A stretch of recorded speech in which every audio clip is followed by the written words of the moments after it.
হে hello everyone, রানী beautician থেকে নিয়ে এলাম নতুন আরেকটি ভিডিও। তো আশা করি তোমাদেরও খুব ভালো লাগবে।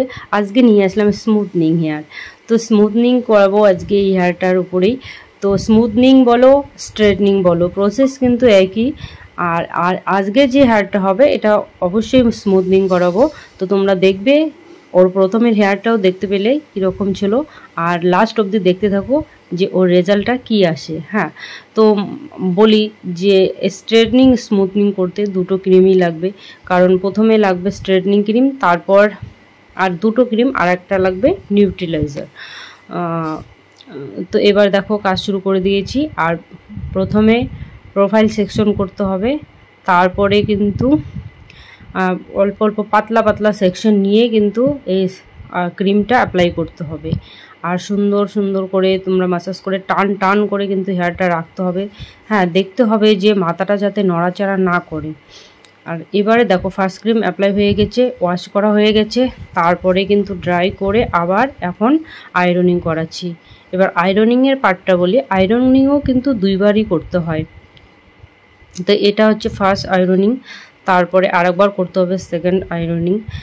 তো আশা করি প্রত্যেকেরই ভালো লাগবে, তোমরা সবাই মন দিয়ে দেখবে, কেউ স্কিপ করবে না। পুরো ভিডিও কিন্তু তোমাদের দেখতে হবে সব কিছু জানার জন্য। তো অনেক রকম এখানে তোমাদের সঙ্গে অনেক কিছু শেয়ার করব, হয়তো এইভাবে কেউ শেয়ার করবে না, আমি যেরকমভাবে শেয়ার করছি।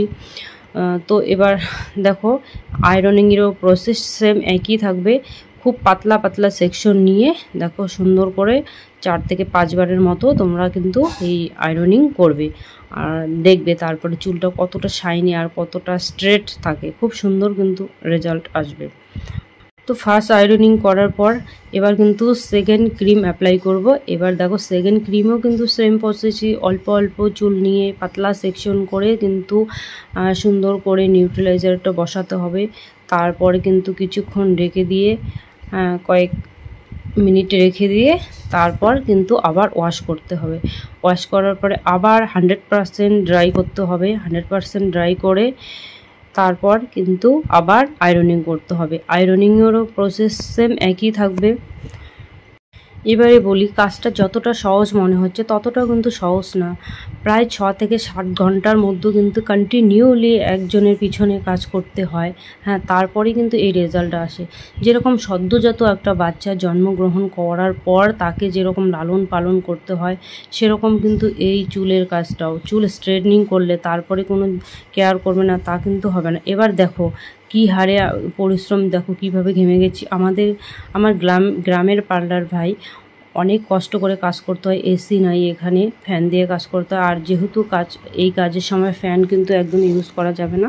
তারপরে আরও কিছু কিছু টিপস বলি, যে তোমরা অনেকে আছো স্ট্রেটনিং করার পরে বা স্মুথনিং করার পরে তোমাদের রেজাল্ট খারাপ হবে। এই কারণেই তোমরা যদি কিছু টিপস না মানো, পার্লার থেকে বা বিউটিশিয়ানরা যে সমস্ত টিপস বলে এই কাজটা করার পর, সেগুলো যদি তোমরা না মানো তাহলে কিন্তু তোমাদের রেজাল্ট খারাপ আসতে পারে।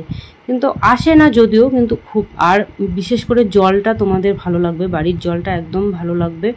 তো সেই জল দিয়ে কিন্তু মাথাটা ওয়াশ করতে হবে, চুলগুলো ওয়াশ করতে হবে। এবার দেখো সব হয়ে গেছে, হওয়ার পরে এটা লাস্ট স্টেপ চলছে, মানে এখন হেয়ারটা একটু কাটিং করে দিচ্ছি। কারণ যেহেতু আগের কাটিং ছিল একটু উঁচু নিচু ছিল, এবড়ো খেবড়ো, তোমরা দেখেই বুঝতেই পেরেছো যে কাটিংটা কী ছিল। তো তাই জন্য একটু সমান করে ঠিকঠাক করে দিলাম, কারণ এত বড় চুল ছোট তো একদমই করা যাবে না। তো এবারে লাস্টে কিন্তু সিরাম লাগিয়ে দিচ্ছি, কারণ সিরামটা লাগিয়ে দিব 72 ঘন্টা কিন্তু তোমাদের মাথা একদম কোনো ওয়াশ করা যাবে না, জল লাগানো যাবে না। আর যেগুলো নিয়ম বলি, 72 ঘন্টার মধ্যে কোনো গাড়িতে মানে জার্নিং চলবে না, তারপরে ফ্যানের হাওয়া চলবে না, মানে কোনো রকম হাওয়া লাগানো যায় না, সামনের দিকটা ভেজানো যাবে না।